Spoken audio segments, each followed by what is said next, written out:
Hello, welcome back to Entertainment ReCast, the podcast offshoot of our YouTube channel, Entertainment ReBooted, where we discuss different things that are going on in the entertainment world. But lately, we've been on a series discussing all of the different types of medium being converted into movies. We started by talking about video games to movies. We've spent 3 episodes talking about comic book to movie adaptations. And today's episode, we will be talking about perhaps maybe one of the most controversial of adaptations. That is books to film adaptations. I am, of course, joined by my esteemed co-host, DJ. Say hi, DJ. Hello.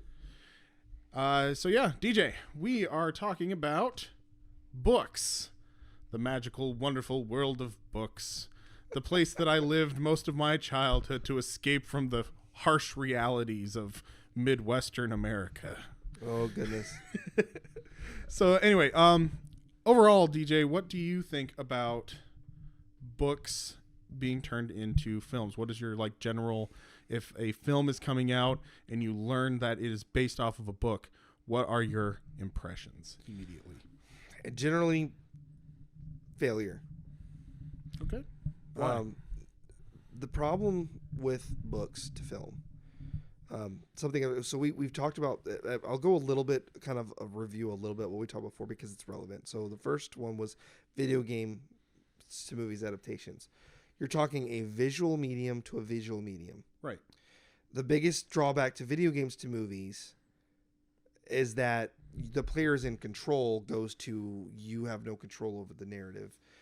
Generally, that's always the case. Some are very linear, but in any case, there's a lot of in-depth part of the game where you're playing the character, and then there's the cutscenes. There's a back and forth.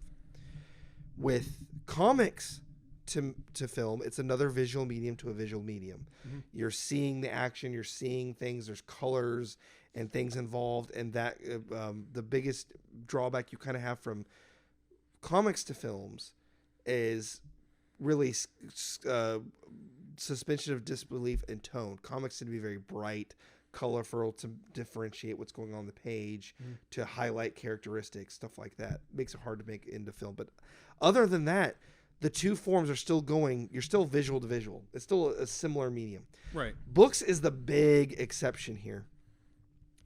There are books that will be illustrated, which can break this, but we're talking mainly like novels or long form fiction or nonfiction being translated into film, suffers from one major flaw, and that is the individual reader can take what's being described or shown on the page and get a very different thing in their head. Sometimes even missing details.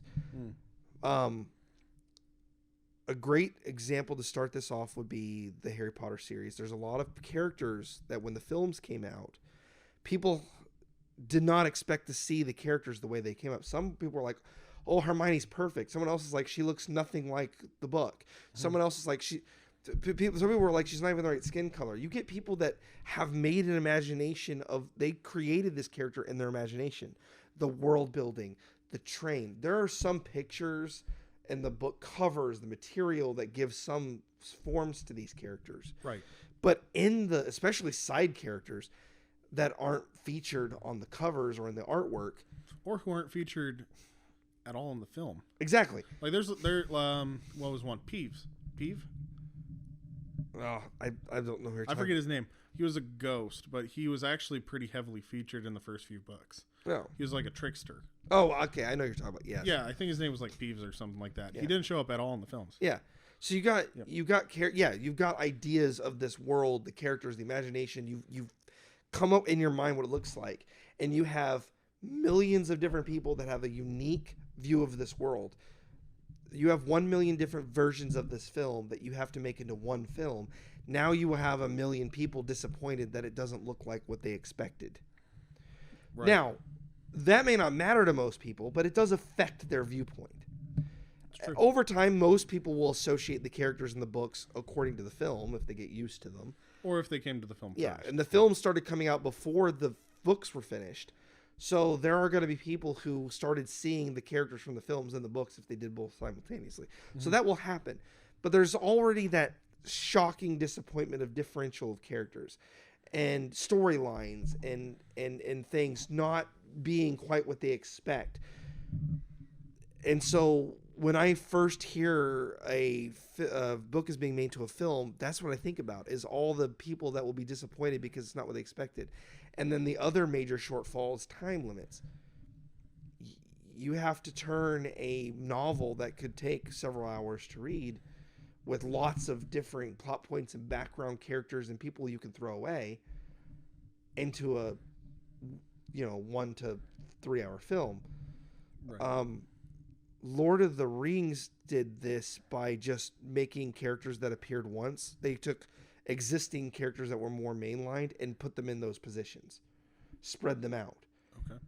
That's stuff like that. There's little tricks you can do, but you'll never hit it. People complained that Tom Bombadil wasn't in Lord of the Rings, and his character means nothing to the story. It means absolutely nothing to the overall story, but people were mad he wasn't there because he was in the book. This is what you're going to get. You're going to get people that, or they want to see, well, what's their representation of this character? That's really cool seeing Gandalf. That's really cool seeing how they interpret the dwarf. Kind of an opposite of disappointment, but kind of like but then you don't have a character you wanted to see. People be disappointment for one reason or another. There's not the character I wanted to be in here. The characters don't look like I thought. They don't sound like I imagined. They don't interact quite the way I feel like they did in the book. You're gonna get all of that when you do a film adaptation of a book, and when you condense it into a small time, it's gonna feel jarring to this deeply fleshed out story that you had from the novel. Yeah, absolutely. I think that you make a lot of really good points.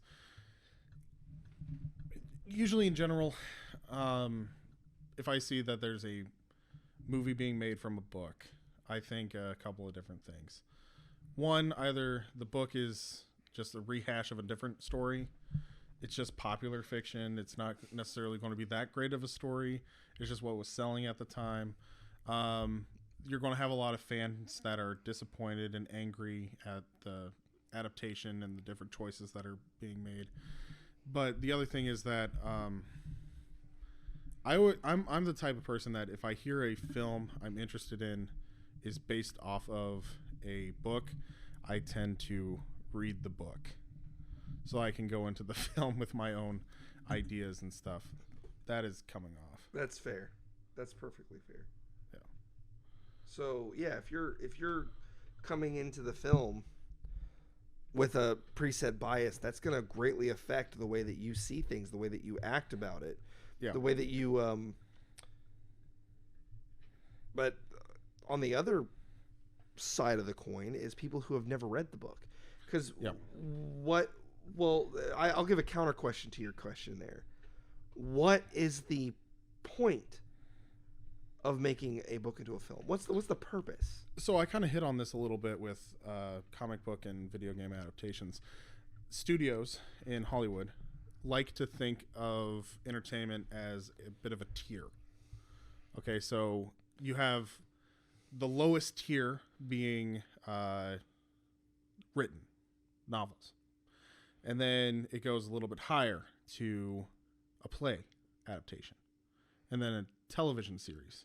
And then at the tippy top, if you're going to really make it in the entertainment world, it has to be made into a film. And I think that the thinking behind it is that the ultimate form of entertainment is going to be the cinematic retelling of the story on the big screen. And this stems from the fact that a lot of early films had their inspirations or were directly made from plays that were based off of books. Yes. And so as a result, our revisited series, Dracula, and all those were all books that were made into plays. Yeah. Yeah, exactly. I think the first one, the only ones that that's the hierarchy. That's the way everything works. Everything starts as a book, then becomes a play, then becomes a film or series then a film. Yeah. Yeah, exactly. That's like I said. So Hollywood works in this idea of this hierarchy. So And video games are garbage to them. Well, video games is way over there. Like it's not even in the same category, sir. Correct. The only time it's in the same category is if the film industry blesses the video game world with a video game based off of a movie they made. Yeah. That's the only time they even think about video games.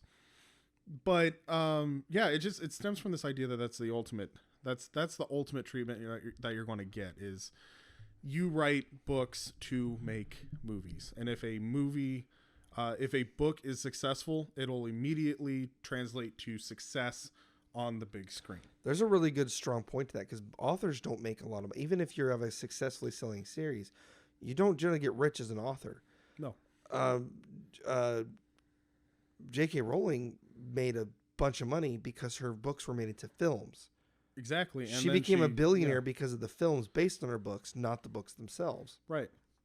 I mean, the latter ones were like phenomenons. Like they were like cultural.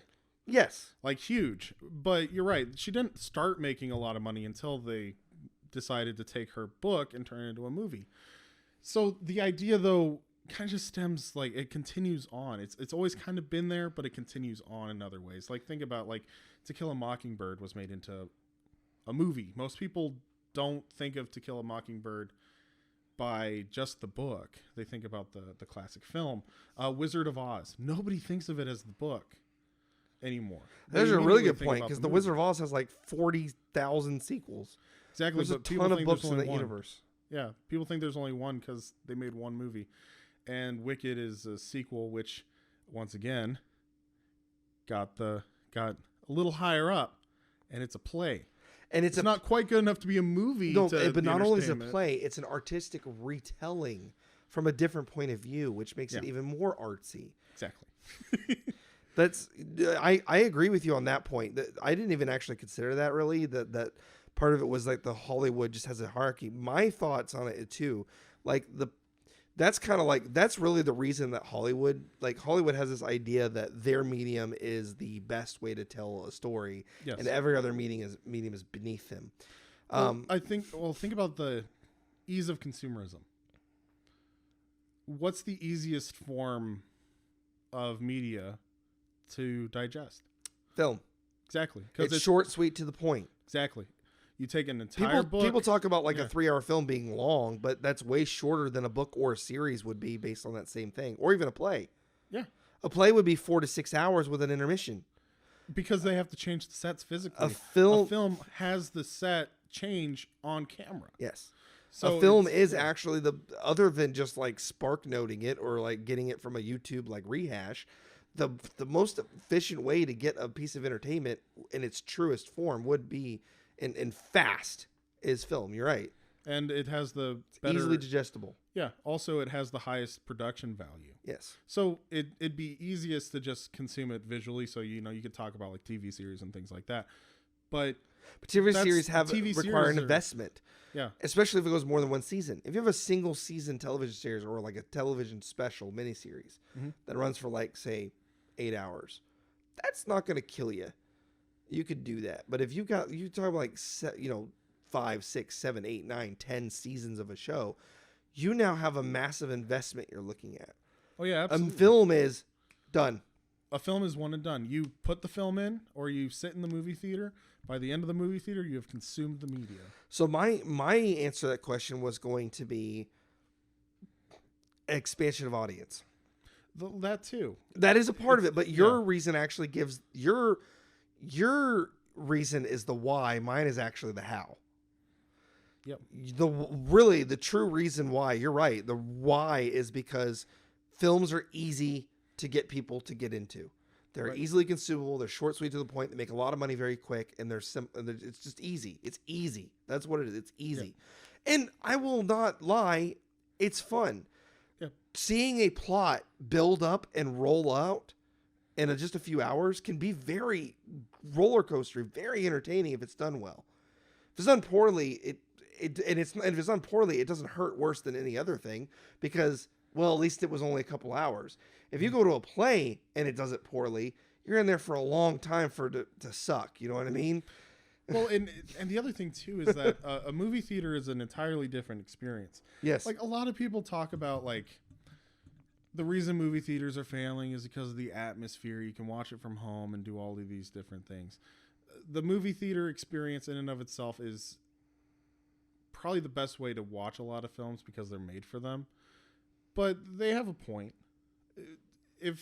But at the same time, though, it kind of for me, I only used to ever watch movies in theaters that were like the ones I had to watch in theaters. Well, yeah, the big Marvel flicks, movies like the Fast series, or like the Mission Impossible films that really utilize the theater space to its full potential. Yeah. They'll put a lot of stuff goes on in the background that on even a screen at home. Now, yes, there's a vision element to it, right? Mm-hmm. The closer the screen is to your face, they say it's like having a big screen, but something about that big screen on a high pixelation rate, I feel like I'm able to, because I can turn my head.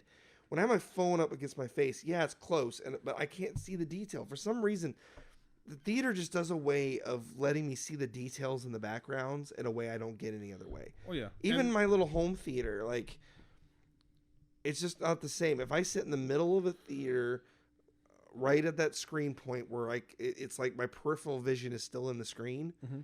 I can see all the little background characters doing stuff, all the little things, and it feels like a real world with living, breathing people in it. Well, yeah, it's easier that I just to get don't sucked get. Into yeah, it. The immersion is, even though you're around other people, and then sometimes the crowd is part of the immersion. Like, well, and that's what I wanted to get to too. Is like it's like an experience. So when it comes to movies, you have that movie theater experience where you have the crowd. Like, think about this. What film did we see? Guardians of the Galaxy. Full theater. Yeah.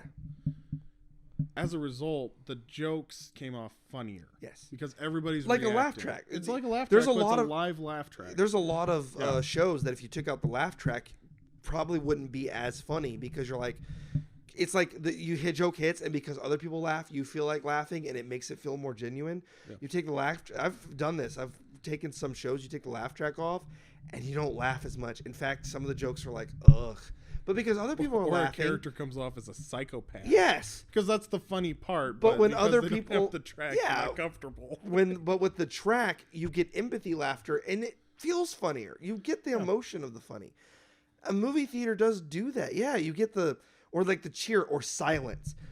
Nothing hits as hard as absolute pin drop silence in a movie theater. Or because you're like, there's 80 people in here, or 100 or 200 or 500 people in here being silent with me. That hits you like the tension is so high that you don't get when you're watching a movie by yourself or with a small group. No, absolutely. So it's like an experience, but the thing is that movies are made in such a way that the sound quality, the visuals, and everything in it can overpower the experience. So that's not really the selling point of it. It's easy to consume because you can literally go to the movie theater. You don't feel like you're wasting your time for an hour and a half. Yep. And if people are there or not, you're going to get the same exact experience. Well, when it comes to play, though, the play sells itself as an experience because you have to have a crowd. And like, for instance, I did one play when I was in high school, for instance. One show we did sucked. It was awful. We didn't have any fun doing it. But then we had another night where the audience was a good audience. It was into it. They were into it. They got the humor, and they wanted to play into the humor more. And as a result, the show was so much better, and it was like a full-on experience. That's the thing about play is the audience and the stage actors are directly relating to each other. Yeah. I guess this episode is also about plays to movie adaptations. I guess, yeah. But well, that's actually a good point, because a play and a movie are still very different. It's a visual medium just like the other ones, but it's 2A. It's live. The stage actors are reacting to the audience in real time. Think of it like a DJ running a dance. A DJ who is running a dance or an event is going to play the music based on the mood of the room. If everybody's looking tired and worn down, you may play a song that people don't generally dance to, or a slow song, or something to get them to be able to calm down. If you see people bored, you play something upbeat to get them moving. Yeah. Plays are like that. Plays, the cast can see the audience's reaction and can move into it. They may ad-lib a little or play hard into it. You might get a character that's being a little weird and they're laughing really hard, so he gets a little more excited and more eccentric. Whereas if you don't have that audience that's reacting, it seems stale and wrong, which is why a lot of even films, when they are filmed earlier, they would film with an audience. Yeah. So that they could get feedback. Yeah, but I mean, so film is one of those things though where you're selling the story in its quote unquote perfected form. Right. Like that's the other thing too. So going back to like the books to movies, the last analogy I'll make to that is like a live performance versus a studio album. Yeah. When you're playing live, it's a very different experience than when you make a studio album. A studio album is the one that's always played on the radio. Yeah. Well, sometimes the live version, if they think it's better, or it gives more reaction. But generally speaking, it's the studio album because that has the perfect balance of all the right sounds, the way they imagined it in their minds. It sounds exactly like they want it to sound like. Yeah, the singer is singing the song to perfection. Exactly. If it's and on it's the album. And it's built and recorded and edited to sound perfect. That's a film is under that medium. And yeah, even if you don't like the song or the film necessarily, it's in the medium that's what we call the perfected form, I guess. Yeah. So when it comes to like books to movies, is they have this idea when they are coming into the film that we're taking this book and we're putting it in its perfected form.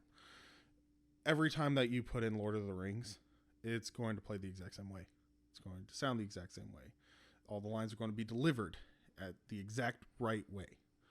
That's the idea behind like movies and stuff like that. Unfortunately, that's also part of the reason why remakes are a thing. Yeah. Because people have different visions on what they believe is the perfect ideal version of that material, which is why I'm not against remakes. In fact, some of my favorite films are remakes of other films because I like their vision of that film better. There is a little bias. The first version you see of something tends to be the one that you feel is the true version, so it's hard to overcome. It's hard to overcome that bias of, well, this is how I was originally introduced to this. But you can still appreciate better art form. I was originally introduced to the Ninja Turtles in the 1987 cartoon, but I do not believe that is the best form that I've seen them in. Because I've seen better forms that did a better take of them. So there are examples of that where remakes and reboots can be useful, even necessary, or timely to new audiences. But at the same time, that having been said, despite all of the fact that those things can be done that way, I still hold the notion that books do a lot of things better than film does because it gives you more independent control. Well, and you can consume it at the rate that you want to consume it at. Not just at the rate, but in the way. Well, it's, you know what I mean? Like, you can really get into all the detail. You can really try to like immerse yourself in the environment. The environment works in a way that is pleasing and appealing to the mind's eye. With film, sometimes that just it's hard. Right. Because the other thing too is that a lot of people who read books have opinions for the author. Like, I think that's another thing too. A lot of fans of work have opinions for the author. Like, they insert their own opinions in place of where the author was writing. Yeah. Or they go off and they defend the author's vision, or they talk about how that's not the point of the story. The author was going for blah, blah, blah, blah, blah. Gatekeeping, yeah. Yeah, they kind of gatekeep, which is an interesting thing to think about because how many films do you know that are based off of books are actually directed by the writer? None. I've known ones that have been written by the writers, but I don't know any of them have been directed by them. There's one. What's that? It's called Johnny Got His Gun. Oh, I've heard of it, but I've never seen it. It was filmed in the 1970s, and it was written and directed and shot by the author. Oh. and it is like 100% his whole vision. Not a super popular film, you can imagine, but it is based off of what he envisioned. Yeah, it's very, very rare that happens. So back to my point. That's kind of what I meant. What I was going to was your whole thing is the why that Hollywood does it because they think it's a perfected medium. Well, my thing is why films should exist and do actually exist, regardless of because Hollywood wouldn't be able to make anything if people didn't consume it. Right. The reason people consume film, because it's easier, yes, but because it's a different medium than books. Yeah. You're broadening your audience. There are a lot of people who aren't going to read a book that will watch it. Oh yeah. There's a lot of people, especially in the United States, that hate the idea of reading. Well, it's not even just like the hating of reading. It's like there are people that are fans of one type of book that would read it, but wouldn't read this other type, but would watch it as a film. When you turn a book into a film or a film into a book, you're going to have a certain subset of the populace that crosses over and does both. But you're gonna it's a Venn diagram. You're gonna have people crossed over, but you're gonna have a large group of people that are only gonna read the book and a large group of people that are only gonna watch the films. I know a ton of people that watch the films and never read the books. And I know quite a few people that read the books and didn't watch the films, but I will tell you this, I know a whole lot more people that watch the films without reading the books than the other way around. Oh, yeah. Yeah, it's a much more wider audience. Correct. You're expanding your audience. You take a subset of readers and expand it to a massive audience of people. And I know a lot of those people who never read Harry Potter but watch the films are also readers. That's not because they don't read books. A lot of people in my own family, most of the people I know who only watch the films read a lot. They just wouldn't read Harry Potter. That's just not the kind of book they're into, but they'll watch the films. Yeah. Lord of the Rings. Know a ton of people that read, don't like the Lord of the Rings very much, but enjoyed the films. There is a lot to be said about expanding the medium. Yeah. And there's a lot of books, and I will say this, there are a lot of books too that overindulge, over-explain, do a poor job of storytelling by over-giving that films can correct by reducing that. Where it backfires is when the book does it right. Film is a great way to fix a bad book that has a good story, or to condense a book into an easily digestible format that is very visual and easy to pick up. Yeah. But if you have a really solid book with a lot of detail that's important, films can do it in injustice. That's where I think series come in, because television series can take that and expand it like it needs to be, and give it the due diligence it deserves. But it's a similar format. You're just expanding it out. It's still that same visual. It lets it air out more. Yes. And the other thing is that you're able to get more of the small details. You get the specific scenes. Like, for instance, it's kind of like an album. Okay? Like a musical album. Yes. Everybody has a favorite song. Yes. But when it comes to a movie, it's like taking your album and condensing their discography into a greatest hits. Yes. You're not always going to get your favorite song from the album on the greatest hits. It'd be like taking Styx has a what is it called? It's a rock opera album. Right. People know two songs from the album. Mr. Roboto and I can't remember the other one now actually, are from that album.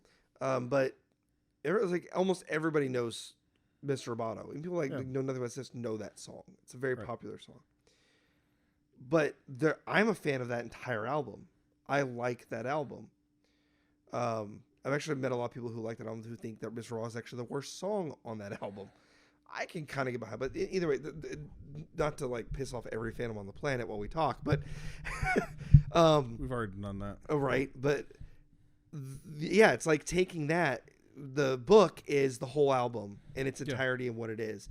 The movie is taking the popular songs and the point of what the whole album was about and going, you only need this. Yeah, exactly. Whereas a TV series is just playing the entire album. Yes. So everybody gets their favorite scenes. Everybody gets their favorite parts. Yes. So sometimes a film is a lot better, I think, for some stories than movies. There are a lot of movies that benefit from being made into. Well, let's talk a lot of books that are made well into movies. Let's talk about some. Let's talk about some good and bad examples of films made from books. My first one is Hunger Games. So I'll preface with this. I'll preface with this. Okay. It really matters, I think, too, which medium you see or do first. There's a lot of films and books where I've read the book first or I've seen the film first. Mm-hmm. But I tend to do both as much as possible because I like to expand. Yeah. But more recently, I used to read a ton when I was younger. I would read a book a day kind of thing. I was reading like crazy. Right. But as life happened, it became hard for me to read because I get so involved in it. I couldn't. So films became a way for me to experience that a little easier. So I didn't read Harry Potter. I watched the films up until I think the 6th film. And then I went back and started reading the books because the 6th film was a little confusing. Like it feels like there's stuff missing here. The 5th and 6th films were the first time I felt like there was material missing. Right. The first 4 films felt like the films worked as a full story on their own. Right. I went back and read the books and realized, yes, the 5th and 6th films knocked out a bunch of important stuff that really happens. And then especially after that, like I feel like all those last films should have been 2 movies like the last one, but they were running with fatigue, and I get it. Making a film a year is hard to do. Well, and the actors were getting older, and they were getting tired of the project. Yes. And all of them were worried that they were going to get So you get the fatigue, so you're trying to push that. So I get it. Yeah. That's part of the reason why films can be difficult. But that affects me a lot. So for the Harry Potter series, I see it as a very effective adaptation. Despite it wavering a little bit towards the end, it still does a pretty good job of getting the feel, especially the first 4. The other one I have is Hunger Games, and that's for a different reason. Hunger Games expands upon the book. The book is first-person view, so you only get to see Katniss's perspective of everything. Mm-hmm. You only see what she sees. So you're only seeing the games, the stuff that she... In the film, they're going behind the scenes and showing other characters and what they were doing, ones that you see in the book, but you don't really know exactly what's going on. I think there's also like, if I remember, there's like letters or like messages she gets that kind of show what's going on. You actually get more detail in the film than in the book because you get more background to the other characters. I enjoyed both the book and the films. They're both pretty good. I had some issues a little bit with the writing of the book, but the story was good, and the film does a good job of adapting it and giving it life. And it's a good use of film by expanding on it. Yeah, it's one of the few cases I've seen where the film actually gives more detail than the book does. Another one is the series of Unfortunate Vicks novels was adapted into a television series. Right. A film first. So this is my last example. Then I'll turn to you. Yeah. The reason this one is so big is because they made it a film first, and they were only able to adapt the first 3 books, and they condensed them greatly and had to make major changes to the plot to make it work. Yeah. The series, every single episode is a book. Right. So each episode is showing, or 2. I think it's actually every 2. Yes, every 2 episodes is a book. So every 2 episodes is one of the novels, and so you're able to see all the events and the full details of what's going on. I enjoyed both. I watched the series of Fortunate Films before I read the series. I then read the series much later and then watched the television series. I enjoy all 3 for very different reasons. The movie was a great way of condensing the idea of the plot. The series gave the books justice and expanded on them by validating the author's ideas into real points. There were a lot of fan theories from the books, things that were alluded to but aren't very specific, that are made very clear in the show.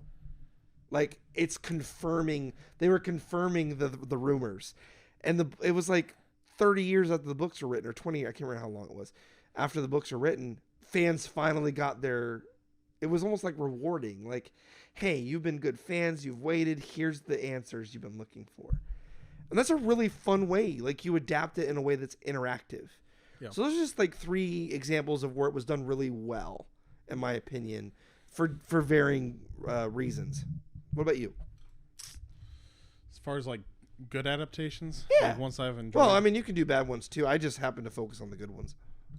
Well, shoot, I've read a lot of books. I have a hard time remembering them all. I'm trying to think. Like, obviously, like there's a few. I mean, you can mention ones I've already mentioned. Just give yeah. for it. So, like, one thing is, Lord of the Rings. I've never read or watched them. What? Yeah. Okay, well, we're gonna have to do that at some point. Yeah. Fun fact: I've never seen. And you call yourself a cinephile? I know. No, and liar. I'm also a bibliophile. You liar. I have read The Hobbit. That is the only one of them that I've read. And I. Okay, well, I have the extended cut feature, so we're gonna watch them. Oh. The 4.5 hours per film. Oh boy. Okay. All right. Anyway, give me one. There's got to be something you can think of. Okay. Well. Okay. First, the thing that comes to mind is Fifth Wave. Okay. All right. Fifth Wave. I've seen the film once. I hated the film. Hated it with a passion. It's boring. It's bland. It's just not a good film. But I had read the book first. I read the entire Fifth Wave series in 2 weeks. Like, while I was working full time. I literally would come home, eat, read, go to bed, read, go to work. That's what I used to do before I had to work, yeah. So, I read that entire series, like, just ate it up, loved it, every single aspect of it. Rented the movie. Hated it. Hated every second of it. So it's just one of those things where it's just like, well, why? Well, what made it bad? Like, was it just the film was made poorly? Was it a bad adaptation? It was a terrible adaptation. Okay, that's a big thing. It didn't get the point of any of the books. Okay, that's a good one. It didn't actually get the points of any of the books. It took the aspects of it that were tropey and decided to run with those with some hints at what the book was about. Okay. And it hit some major plot points, but it left so much to be desired. Like, the book, the Fifth Wave book, is impacting emotionally because the entire story is taken from the perspective of two of the survivors. In the film, they kind of just glance over one of the two characters, and the other character is kind of stereotypicalized as girl in dystopian world. Oh, gotcha. And they genericized a very, like, endearing character that had real personality into just cardboard cutout. Exactly. And also a lot of the actors were really cringy. Like Sucker Punch. No, the problem with Sucker Punch is that they didn't have actors. They had a wooden cutout that they were carrying around. But the issue was that it had bad acting, it had really cringy line delivery, and it picked the worst parts of the book to make into a film just because they wanted to take this 550-page book and condense it into I don't even think it was an hour and a half. Oh, that's terrible. Yeah, it was just if you're going to take anything sci-fi or fantasy, I and people may fight me on this, but there's a reason sci-fi and fantasy books are longer than other types of books. There's a lot of world building in them. And if you're going to make those into a film, if you make a fantasy or a sci-fi, especially high fantasy or really in-depth sci-fi, your movie shouldn't be less than 2 hours. No. You should be closer to 3 because you're going to be doing a lot. You got to build up the world, the characters, the government, the magic system, the way people have to understand how things function in this world. And how it got to where it is. Right. That's why a lot of films that are in our reality, like even ones that have fantasy elements, light fantasy, like if you have a set in the modern world but with goblins, all you have to explain is goblin culture. Everything else we can just understand. Yeah. There's a big reason why a lot of Hollywood takes like Smurfs and properties like that and makes them into our world. Because it's easier to world build if it's just in our world because we just understand what's going on. Then it's just a juxtaposition problem. That's books. You have to be really careful about that because you don't give them enough.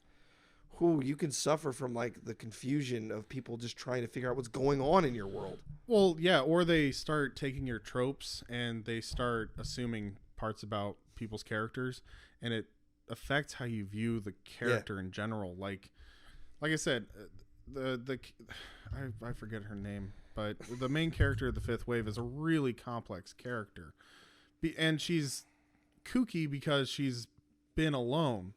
Like, her father was murdered in front of her by humans, soldiers, who claimed that they were going to save them all. So she's a little kooky because she's distrusting of humans, because the aliens look like humans and they'll kill you. So you see, there's like that whole aspect, and it's just kind of glossed over because they wanted to get more like an action film. Yeah, they wanted to get into the meaty stuff. But her character is more interesting when you actually dive into it. So I've got another one like that. That's a bad one, a bad example. And that is one of my favorite ones to actually use. And that's Starship Troopers. Okay, yeah. It is a comedic film that's like kind of making fun of Nazis and Nazi propaganda, but it completely misunderstands the point of the book. Right. 100%. Heimlin's idea, now I don't agree with his ideas, but the ideas still aren't Nazism. Heimlin's ideas of the book were citizenship necessitates service. So the whole idea is, in order to become a citizen, to gain the right to vote, that's it. To gain suffrage required you to serve in your society in some manner. It didn't have to be military, just as a government position, a worker, volunteer service. You had to, military was just the fastest and easiest way through, but citizenship was earned. And then once you were, basically the idea was you had to have stakes in the game. His philosophy was, in order for you to be an upstanding member of society, you have to have stakes involved in it. So everything is about recruitment. Well, the thing is, in the book, and that's actually the irony is the film kind of gets some of it right, but it's really confusing the way it does it. The book takes these characters and they are encouraged at every moment not to go into the military. In fact, when they're in the military, they keep saying, "Go home. Don't be here. You don't need to do this. We're at war. We're at wartime. You don't want to go out there and die. This is stupid." They discouraged you from going in. That's not very, Nazi-ish. It wasn't indoctrination. It was actually very, in fact, his parent, from the main character, his parents encouraged him not to go. It's like, we enjoy all the same things the citizens do. Well, we can't vote. You're not a real member of society. It's like, I'm well off. We do fine. Like, the whole idea is that we have an easy life. Why make it more complicated? Mm. But you can earn the right to be involved in society by jumping into it. And the director didn't understand that at all. And so he made him like very Nazi-esque, but he still gets some of the characteristics right. They're still, throughout the whole film, they're discouraging him from going into the military. His parents are still discouraging him. They're still talking about how society is great. Like, society is really good. But then there's this Nazi military, like, going around. They even do Nazi imagery, going around, like, freaking stomping out the evil bugs and all. But it's not, he just misses the point there. And the movie's entertaining and funny. And it's a great mockery of, like, Nazi propaganda and stuff. But that's not what the book was. It's like he read the book and was like, his philosophy is Nazi bad. Let's make fun of it. And it's like, but that's not what it was. And it's just, if you read the book and see the film, I watched the film first. I was like, oh, this is hilarious. They're making fun of the propaganda war videos. I'm doing my part, stomping the books. It's funny. But then I read the book. I'm like, that is not what I watched. It's fair. It's like an entirely different thing. And I enjoy both. Yeah. I enjoy them both. I'm not saying the movie was terrible. I'm just saying the movie doesn't understand the source material at all. Right. But that's fine. It's a different take on the subject matter, and I don't have an issue with that. It's a good showing of a bad adaptation. It's a fun, enjoyable movie, but it's a bad adaptation because it misses the source material entirely. Right. Well, I think that sometimes when it comes to movies, they hire a director because the director is good, and then they just kind of let them run with it. And sometimes they don't really understand the source material or respect it. The other thing is that sometimes they take ideas of film or ideas of books that are really good, and they tweak them to the point where they're no longer really representing the book anymore. Jumper is an entirely different film than the book. I like them both. A lot of people hated Jumper because they said it minimized the book's plot, which it does. But I still enjoy them both. My thing is, I don't mind a movie being even completely different than the book as long as it's entertaining. As long as I'm entertained, I'm okay with that. I agree to an extent. But, well, I guess it depends on who your audience is. If you expect your audience to be the noble book followers, make it accurate. If you're just trying to find an idea for a film and you need like a base idea, but maybe not make it named after the film, maybe just base it a little off. But I guess they have to, because or give the author credit, be like, hey, they do that a lot too. They'll make a movie that's named completely different. Or pull a Disney. Yeah, well, yeah. But make The Lion King instead of Hamlet. Exactly. What I was actually thinking, that's a good example too. But the one I was actually thinking of is do Android's Dream of Electric Sheep. Blade Runner. Okay. Yeah. Those are the same thing. Well, the Blade Runner is based off the book, do Android's Dream of Electric Sheep. It's maybe a short story. I can't remember. It's been a while. But it's based off of that. It focuses on one of the characters in the book and goes a kind of a slightly different direction than where the book goes, but is heavily based on that book's material. So they give it a completely different name, but they gave homage to the source material. That is something you can do. Just give it a different name and kind of like Bedazzled and Faust. Yes. Where similar concept, but they spiced it up. They changed it. Yeah. And there's a lot of movies like that. There's a lot of movies that they're based off a book that is a completely different name than the movie's based on. Than the movie is, because it wants to adapt the book, but it doesn't want to alienate the fans of the book.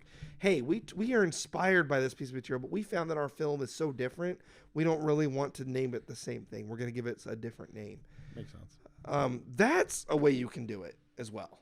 Yeah. But that's it for me. I mean, I think when it comes to book adaptations, we've talked so much about other types of adaptations that covers a lot of this anyway. But the book specific stuff, I think we hit really hard, which is really the biggest thing is being that change of medium. You're going from a individual, personal, imaginative read experience to a shared visual medium.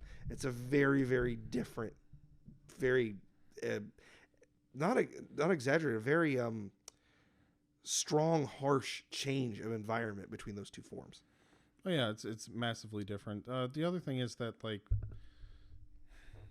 sometimes a book's idea is great. Yeah. And they try to take the idea of the book or the fame of the book, and they try to make it into a film. Like, one of the other examples I was thinking of that comes to mind is Perot. Okay. Murder on the Orient Express, yes. The most recent adaptation put onto film. Did a really great job. It's beautifully shot. The acting is great. Characters are spot on. Everything is awesome. Everything's cool when you're part of a team. But gosh, I enjoyed that film. I'd read the book like really fast. I had read the book. A friend of mine was super into the movie. And he wanted to show it to me, so I was like, okay, here, I want to read the book first, just so that it's not spoiled, because it's a classic book. It's Jane Austen, isn't it? Mm-mm. No, Jane Agatha Austen. Christie. Agatha Christie.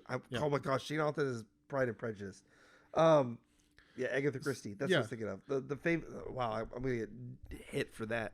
Agatha Christie. Yes, the most famous inventor of the thriller mystery whodunit novel. Cozy mystery, yeah. Cozy mystery whodunit. Anyway, so I read the entire book, went to the movie, well, not went to, he brought it over, and we watched it.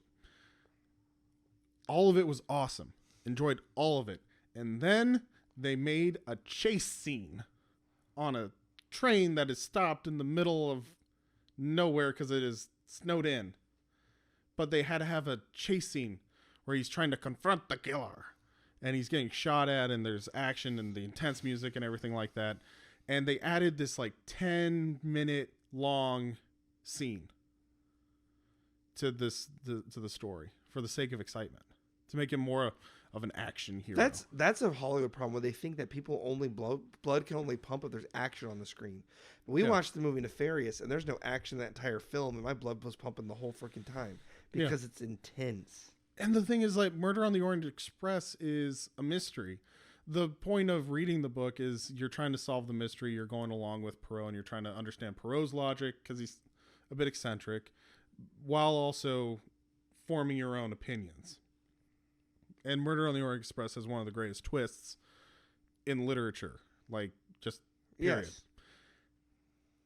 Overall, the movie left a bad taste in my mouth. I liked the movie. Because it ends on a note that ruins everything that built up to it. Yeah. The tension was building, and then they ruin it by creating artificial tension when there was already the right tension before that. Yeah, and then at the end of the film... it feels out of place. Well, it is entirely out of place, because you get to the end of the film and you're like, why was there a chase scene if they all, were a part of it? Like, what's the point? Why have the scene at all? And it's literally just because Hollywood added to it. Yep. And then they continued on. Death on the Nile. It's an okay film. I still like Poirot and Agatha Christie enough that I'm going to go see the next film. But that's just one of those things where it bothers me when you take a story and then you try to change the genre suddenly. Right. So it's like, why even make a film like that? You could have... And here's the other thing, too. Shortly after they released Knives Out, which is a essentially Poirot, a mystery whodunit, and they did it so well. They didn't add an unnecessary chase scene, but they did in The Glass Onion. They did, but I think they did it to make fun of the fact that they did it. That is actually entirely possible. It's a lot of meta humor. There is a lot of meta humor in The Glass Onion. Holy crap, there is a lot of meta humor in that. But yeah, so overall, when it comes to books to film, I am a big book guy. I love films at the same time. I think that if you're going to make a film, you have to have somebody who's actually a fan of the project.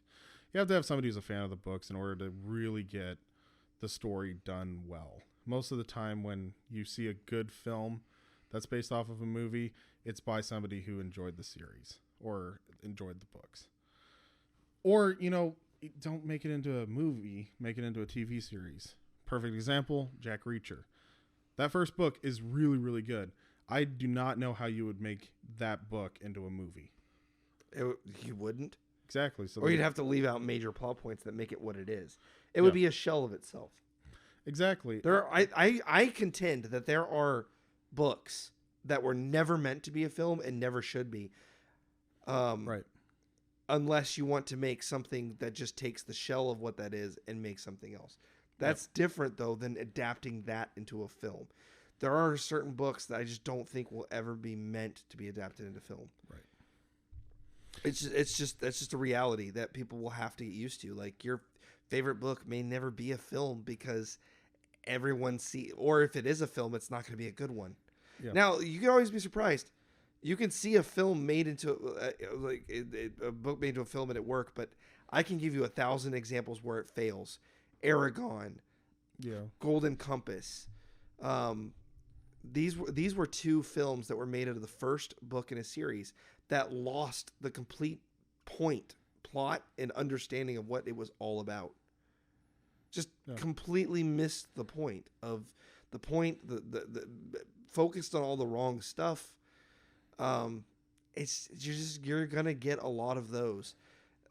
That are better as series. They're doing the Golden Compass as a series. They're doing his Dark Materials as a series. I think it's already been done. I'm pretty sure it's running currently. Foundation they've tried to make that in the movie for 50 years. It's finally made into a series, and the series misses the point for most of it. It's just now it's hard because the book takes place over like a millennium amount of time. I think it's a long period of time. So several people die throughout the book and new people take over. It's kind of hard to do when you're trying to do a series. Oh yeah, because you want to hire one big name actor. Yes. They did a decent job actually of doing that by doing a time lapse where they show the different time periods with the different people. Yeah. But still. But that's as a series. You can't do this as a film. That just would be I guess as a film that actually might be doable because you're just like character dead, character dead, character dead. I mean, they kind of did that with Cloud Atlas. It's a bad movie. Well, it is, but they did like different time periods, but it's still with the same actors. Yeah. Just do that, but with different actors. That's kind of what you. Anyway, we could go on forever about it, but we could. Yeah, we've already kind of gone over our time, but yeah, but it's just it's one of those things where like we kind of needed the extra time because I don't think we have enough things to talk about for 2 episodes. But there's too much for one. Exactly. It's one of those things. It does feel that way. Also, like we're both passionate about reading and movies, so you're going to have some opinions that have to get aired out. But yeah, I think overall, like we're going to continue to see movies being made out of books. It really just has to come down to who's behind it. Do they understand the material and do they care about the material? If it's handled with care and it's handled by somebody who knows the material well, most of the time it's relatively successful. Like J.K. Rowling was really involved in Harry Potter, the films, and they do a really good job. Overall. Well, I'll raise you one here too. There are bad film adaptations that I enjoyed because I watched the film before I read the books. I watched Eragon before I read the books. It was kind of sloppy, but I enjoyed it. Then I read the books. I was like, no wonder people hated this film. Like that's how I felt. Seventh Son. Watched it. Oh, this is enjoyable. Read the books. Okay, I can understand why people don't like this. That's Harry Potter. Watched the films. Read the books. I can understand why people have a problem with the films. There's a lot of times where it hits dark materials. I watched The Golden Compass and I was like, oh, this is actually kind of this is a really cool concept. I like this. Read the book. They missed this point entirely. Like they have no idea what's going on. But I enjoyed the film. Yeah. But the film was not good enough or compelling enough to get new people to do it. And it pissed off all the fans of the books. If you're going to keep the film the same name as the book, it has to be close. It needs to be close. It needs to be really close. It needs to at least have the same idea, theme, characters. The story can bounce a little bit. You can be a little tamey with the visuals. You can be a little loose with some stuff. But the characters and the main point and mold and folding of the story needs to be the same. Because if it's not, people will be either confused or mad because they don't know what they're watching. Or, in my opinion, it needs to be so different that it's its own medium and you're just using it as inspiration. But if that's the case, name it something else. Name it something else and then in the credits say... based off of the book. Yes. Yeah. That's what they do.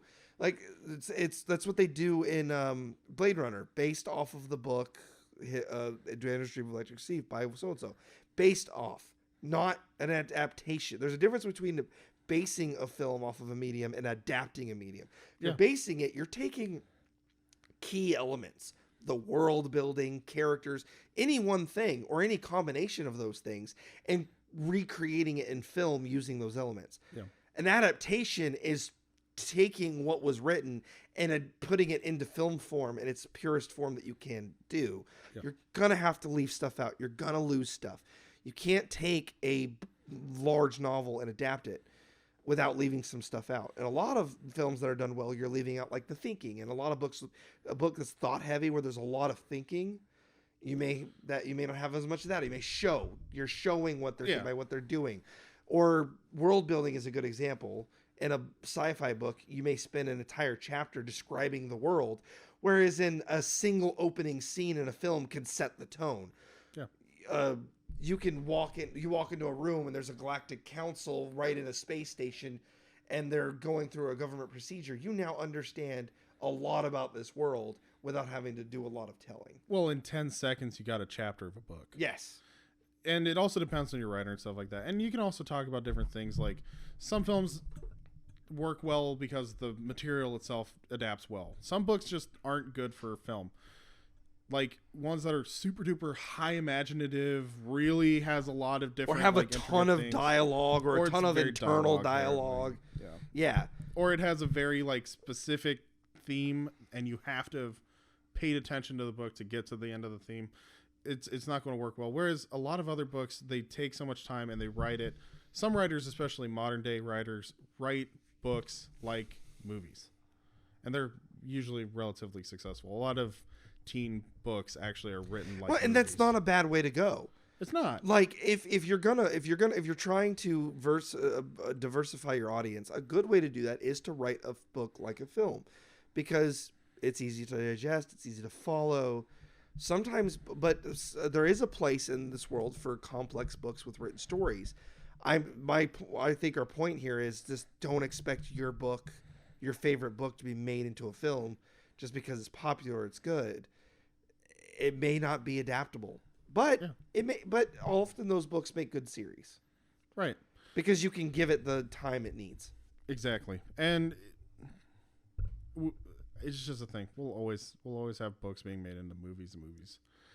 Correct. Based off of books. We're always going to have them going back and forth. Yep. But to my final note is that read a book based off a film that you like and get an idea of the difference that way. The novelization of the original Star Wars trilogy is pretty much the movies, but they add stuff. There's more detail in the written because they're describing what's seen in the films. Yeah, actually, the prequel trilogy, the written ones, I've heard from a lot of fans that if you read the novelization of the prequel trilogy, you grow a higher appreciation for the prequel. Yes, trilogy. All the deleted scenes are in there, as well as the original intent from the script, because they adapt.